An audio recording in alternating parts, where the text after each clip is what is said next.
একটা ভূমিকম্প হবে পৃথিবীর পূর্ব দিকে।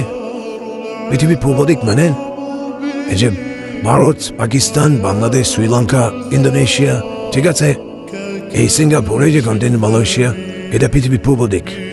এদিকে একটা ভূমিকম্প হবে।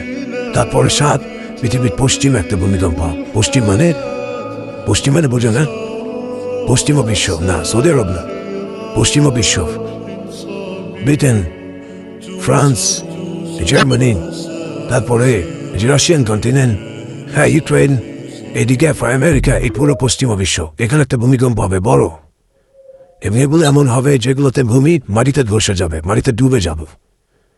ভূমিকম্প না ভূমিধস। পৃথিবীর মাঝখানে মধ্যপ্রাচ্যে একটা ভূমিকম্প হবে, সেখানে আমাদের সো-কল্ড আমিরুল মুমিনিনরা থাকে, এদের এখানে একটা ভূমিকম্প হবে ইনশাআল্লাহ। নয়, ইয়েমেন থেকে একটা আগুন বের হবে। ইয়েমেন থেকে একটা আগুন বের হবে, যে আগুন মানুষকে হাসরের মাটির দিকে তাড়িয়ে নিয়ে আসবে। আরেকটা বলছেন 10 নম্বর, সূর্য উঠবে পশ্চিম দিক থেকে। সূর্য উঠবে পশ্চিম দিক থেকে, তাহলে আর সময় নেই, পৃথিবীর সময়